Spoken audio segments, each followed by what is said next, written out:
Bismillahirrahmanirrahim. Alhamdulillahirabbil alamin wassalatu wassalamu ala asyrafil anbiya'i wal mursalin wa ala alihi wa sahbihi ajma'in. Yang dihormati lagi dikasihi Sir Adham selaku lecturer kami dalam subjek pengajian pengenalan teknologi maklumat. Baiklah. Assalamualaikum warahmatullahi taala wabarakatuh. Baiklah. Pada hari yang mulia ini, kumpulan kami akan membentangkan sedikit tentang penggunaan media sosial dan kesan terhadap institusi keluarga. Baiklah, jom kawan-kawan kita tengok apakah dia.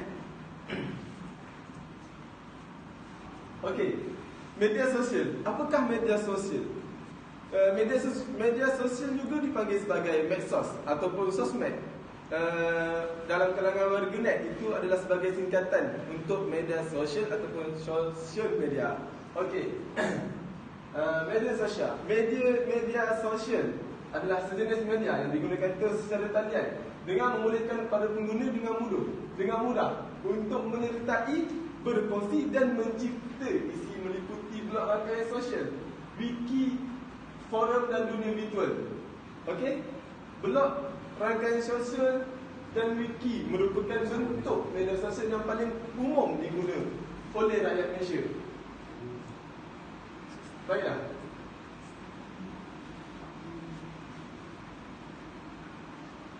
Baiklah. Okey. Nampak tak? Blog, rangkaian sosial, Wikipedia ni yang paling umum, yang paling famous lah. Sebab kalau orang nak search apa-apa, Wikipedia, blog, sebab dari situ banyak ilmu orang dapat. Okey.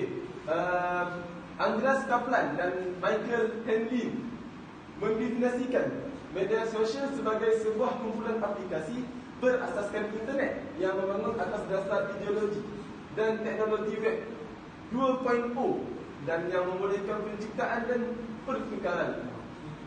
Sementara itu, jaringan sosial merupakan laman di mana setiap orang boleh membuat laman web secara peribadi, kemudian berhubung dengan rakan-rakan untuk berkongsi maklumat dan berkomunikasi. Jaringan sosial terbesar antara lain iaitu Facebook, WhatsApp, Instagram dan Twitter. Baiklah, ini famous antara kalangan masyarakat dan juga kalangan anak-anak muda zaman sekarang. Yang paling jalan alternatif yang digunakan adalah WhatsApp. Okey, jika media tradisional menggunakan media cetak dan media penyiaran, maka media sosial menggunakan internet. Okey, itu dia punya cabang. Okey, media tradisional ni yang lama-lama sekarang pun ada guna lagi, media cetak dan media penyiaran. Media cetak macam yang printer ataupun photostat. Kalau media penyiaran ni TV, radio. Okey, itu pun salah satu media penyampaian. Dan zaman sekarang ni adalah media sosial yang menggunakan internet. Okey, media sosial mengajak sesiapa sahaja yang berminat untuk berhibur dengan memberi sumbangan dan maklum balas secara terbuka, memberi komen serta berkongsi maklumat dalam masa yang cepat dan tidak terhad. Okey, di sini ada kebaikan dan keburukan dia juga dalam media sosial ini, kerana dia boleh memberi komen, berkongsi maklumat masa yang cepat, tidak terhad di mana-mana sahaja. Okey, maknanya tak ada unlimited, tiada batasan. Bahaya tak? Tapi ada juga kebaikan dia. Okey, untuk melihat kebaikan dan keburukannya, jom kita lihat apa dia selepasnya. Okey, baiklah. Yang pertama, kebaikan media sosial. Okey, apa kebaikan media sosial ni? Apa yang baik sangat media sosial ni? Okey, yang pertama, dapat mengisi masa lapang mereka dengan melalui Facebook, Instagram dan Twitter. Okey, mengisi masa lapang, okey, bukan mengisi setiap masa.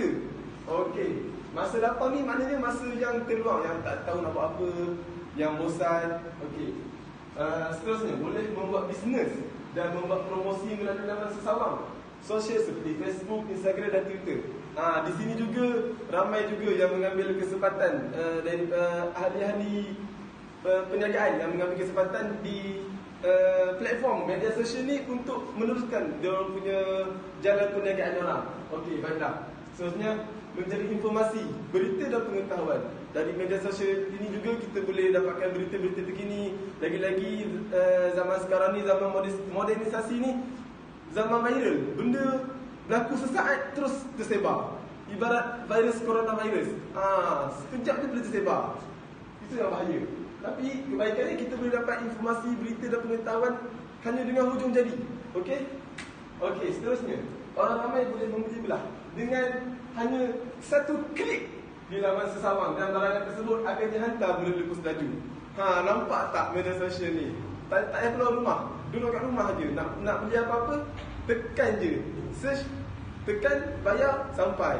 Cuma dia punya risiko dia, barang tu selamat ke, tak selamat ke, elok ke, macam yang disangka ke, luar sangkaan ke, itulah dia punya risiko. Tapi dari segi kemudahan tu memang cepat. Banyak dah aplikasi yang dalam perniagaan online ni, seperti Shopee, Lazada, Cilindo, saya juga pernah guna Cilindo dan banyak habiskan di situ, sungguh menyesal. Okey, yang seterusnya, interaksi online sesama rakan keluarga yang jauh.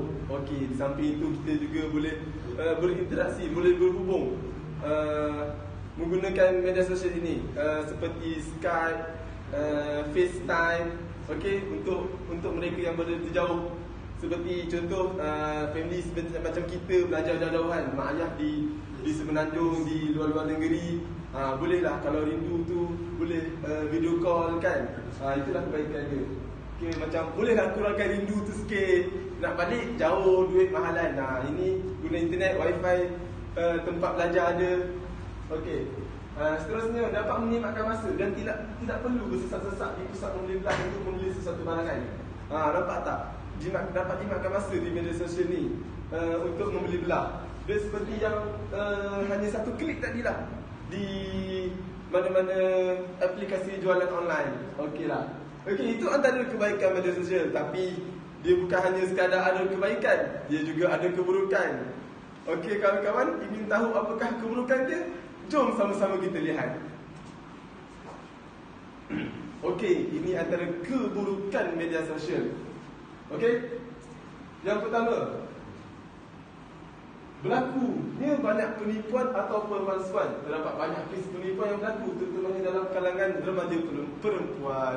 Bahayanya media sosial ni, di samping adanya kebaikannya, ada juga keburukannya, iaitu terdapat banyak penipuan dan pemalsuan, iaitu fake account, macam-macam lah, fake tawaran yang palsu. Lagi-lagi untuk kalangan remaja perempuan yang mudah terpedaya dengan kata-kata manis yang ditawarkan. Okey, lepas dah berlaku baru nak menyesal. Banyaklah kita akan ada kesan selepasnya nanti. Okey, seterusnya, mengganggu kesihatan tubuh, yakni tidak proaktif. Tidak proaktif ni tidak cergas. Yelah, ada masa sikit main media sosial, buka Facebook, buka WhatsApp, Instagram. Petang satunya waktu riadah untuk keluarkan peluh, untuk siapkan badan, main media sosial. Hanya exercise jari. Exercise jari dapat apa? Kita exercise badan, keluarkan peluh. Sebab itulah ada yang mati mengejut sebab jantung, sebab duduk dalam bilik je main phone. Ada yang sakit mata, rabun. Macam saya ni sebab dulu kan tengok TV dekat. Bukan lama tu saya tak ada smartphone lagi. Itulah sebab saya bukan smartphone je. Okey. Seterusnya, cyberbully. Okey, cyberbully ni apa? Cyberbully ni contohnya kecaman ke atas sesuatu pihak di dalam media sosial. Nampak tak? Sebab itulah bahayanya media sosial ni, yang bila komen, bila share tiada terhad, tiada batasan, jadilah cyberbully ni. Nampak terus sikit kecam, tak tahu betul ke tak kan? Nampak terus sikit kecam. Yang elok tak nak pula share, yang tak elok juga yang dikejarnya. Okey. Seterusnya, kurang berinteraksi dengan orang sekeliling. Okey, dengan media sosial ni juga kita boleh kurang berinteraksi dengan orang sekeliling. Kita akan sangat sikit pergaulan dengan orang sekeliling. Nak kenal orang baru dalam media sosial, follow. Nampak orang baru, nampak dia ni handsome, cantik, follow. Tak kenal siapa. Tapi dekat member sebelah, padahal duduk 5 tahun, tak kenal siapa. Nak tanya apa-apa dekat WhatsApp, tak nak berjumpa. Kalau dengan lecturer tanya WhatsApp. Sepatutnya yang lagi bagus bila dengan pada guru ni, kita berjumpa depan-depan, bukan tanya dalam WhatsApp. Untuk berkat tu, jumpa depan-depan. Nampak tak? Itulah antara keburukan. Ada kebaikan juga, mungkin cari masa, itu dimaafkan. Okey. Okey, seterusnya, ini yang paling bahaya, pornografi. Ini saya tak nak ulas panjang sebab dah banyak orang ulas. Sesungguhnya benda ni bahaya, kerana sekarang ni memang zaman tiada batasan. Jadi hati-hatilah. Kerana dengan hanya satu klik anda akan berana. Kalau klikan itu membawa kepada kebaikan, alhamdulillah. Kalau membawa kepada kejahatan, na'udzubillah min zalik. Okey kawan-kawan? Okey, sampai sini saja untuk slot saya. Seterusnya saya akan serahkan kepada kawan saya untuk slot seterusnya. Sekian, terima kasih. Okey, seterusnya pengaruh media sosial ke atas institusi kekeluargaan. Okey, untuk mengupas lebih lanjut lagi apa yang ingin kami perjelaskan dalam pematangan kami ini adalah mengenai bagaimana peranan iaitu tanggungjawab dan pengaruh ahli keluarga, terutama ibu bapa itu sendiri melihat kesan penggunaan gadget atau teknologi media sosial dalam kalangan anak-anak mereka dan juga terhadap hubungan suami isteri. So dekat sini bagi tahu ibu bapa ni kena ambil tanggungjawab terhadap anak-anak kita. Ni zaman sekarang ni macam-macam ni anak-anak ni tengok video yang pelik-pelik kan. Okey, seterusnya adakah kemunculan gadget dan media sosial yang ada pada hari ini memberi kesan baik atau buruk terhadap hubungan institusi kekeluargaan atau mungkin boleh menyebabkan nilai-nilai moral yang dipegang sejak kecil lagi untuk begitu sahaja hanya disebabkan kehebatan gadget itu sendiri yang boleh dianggap sebagai orang ketiga dalam hubungan kekeluargaan. Dalam Islam juga mengajar bahawa keluarga yang bahagia dan sejahtera adalah bertunjangkan pada sikap dan tata cara yang diamalkan dalam keluarga itu sendiri, tetapi bukan pada perkara yang dibentuk dengan memusatkan kehidupan pada prinsip buatan manusia itu sendiri. Okey, seterusnya penyalahgunaan gadget. Kemunculan gadget ini secara amnya boleh menyebabkan hubungan kekeluargaan yang dibina memberi kesan sama ada positif atau negatif. Dalam hal seperti ini, menurut pendapat kami, kebanyakan gadget-gadget yang muncul pada era ini secara tak langsung telah menimbulkan impak yang negatif pada hubungan kekeluargaan, terutamanya antara hubungan ibu bapa dengan anak-anak mereka. Mengapa kami berkata demikian? Sedangkan ramai yang mengetahui bahawa gadget seperti telefon bimbit tidak dinafikan merupakan satu medium yang digunakan untuk berhubung dan berkomunikasi dengan ahli keluarga dan orang lain dalam jarak yang jauh. Hal ini kerana gadget itu ada kalanya boleh menyebabkan hubungan kekeluargaan itu menjadi renggang dan menimbulkan jurang antara sesama ahli keluarga. Lebih-lebih lagi hubungan pada ibu bapa dan anak-anak. Maksudnya di sini, apa yang menyebabkan kekeluargaan itu renggang disebabkan oleh beberapa faktor luaran dan dalaman yang secara tak sedarnya telah dicetuskan oleh diri kita sendiri. Kita mengambil contoh dalam menyambut sambutan Aidilfitri. Penggunaan gadget seperti telefon bimbit itu sendiri menjadi kaedah utama untuk menjadi bimbit itu sendiri bukan lagi menjadi satu bentuk kemewahan, tetapi keperluan.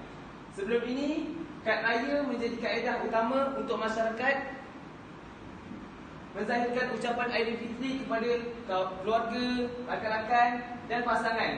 Namun kini, kaedah konvensional itu tidak lagi menjadi kaedah utama dan semakin dilupakan. Sekian. Okey, seterusnya saya akan menerangkan bahagian faktor gadget ini banyak memberi kesan pada institusi kekeluargaan. Yang pertama adalah menjadi penghubung dan pemudah cara untuk berinteraksi, menjadi medium untuk meluahkan rasa marah dan sebagainya. Dan kedua, boleh menyebabkan perceraian kerana penggunaan bahasa yang digunakan dalam aplikasi tidak sama dengan bahasa atau nada yang sepatutnya digunakan semasa berkomunikasi secara berhadapan. Dan ketiga, boleh mengundang kepada masalah perbuatan curang antara suami dan isteri seperti berkongsi gambar yang tidak senonoh, bermesraan dengan lelaki atau wanita lain walaupun memuat naik gambar. Yang keempat, boleh menyumbang kepada masalah dalam hubungan keluarga. Mempunyai jurang adalah berpunca daripada sikap anak-anak itu sendiri yang tidak kisah akan persekitaran di sekeliling mereka.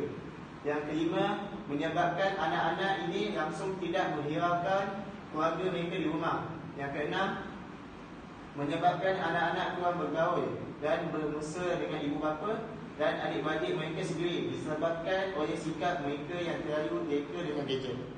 Okey, seterusnya. Okey, seterusnya, peranan keluarga dalam usaha memastikan anak-anak mereka menggunakan media sosial ke arah yang lebih positif.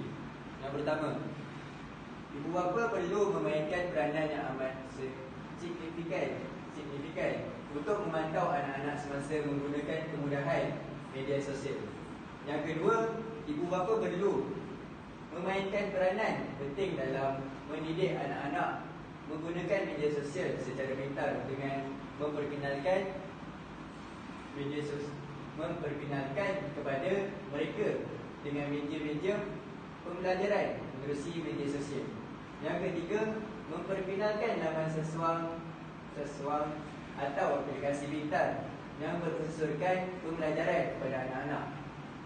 Yang keempat, mengisi peranti-peranti di rumah diisi dengan aplikasi dan laman pembelajaran yang berguna kepada anak-anak.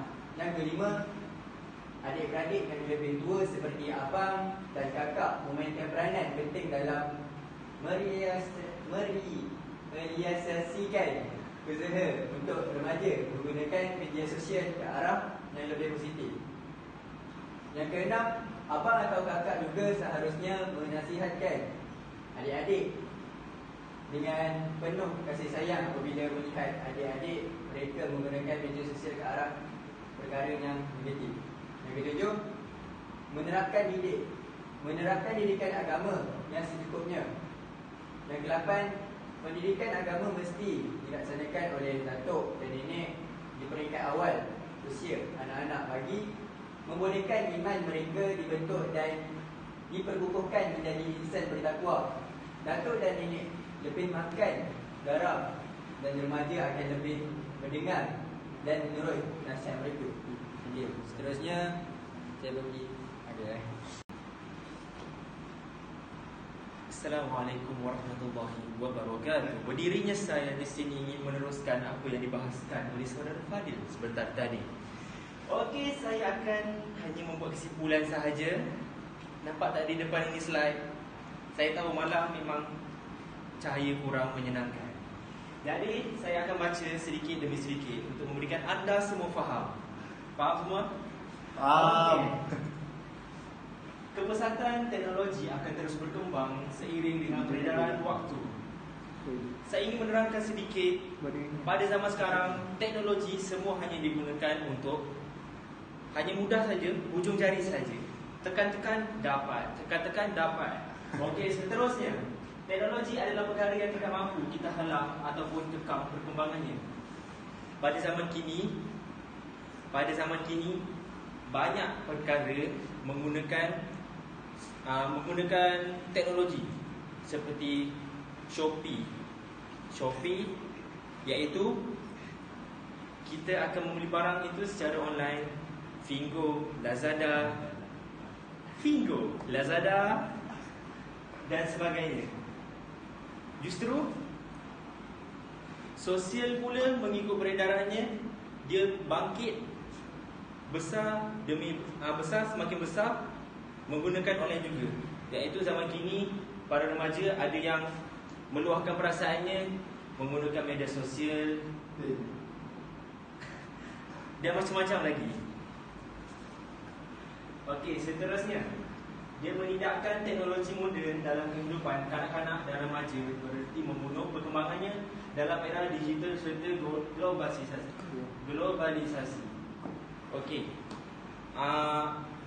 Menunjukkan fakta bahawa pada tahun ini di Malaysia 50.3 kanak-kanak yang berusia 12 tahun sudah sudah mempunyai telefon pintar, yang mana mereka terdiri semua daripada pelajar-pelajar ataupun kanak-kanak yang kurang mendapat didikan agama yang lebih, yang kurang mendapat kasih sayang. Ini kerana ibu bapa mereka terlalu sibuk bekerja siang dan malam.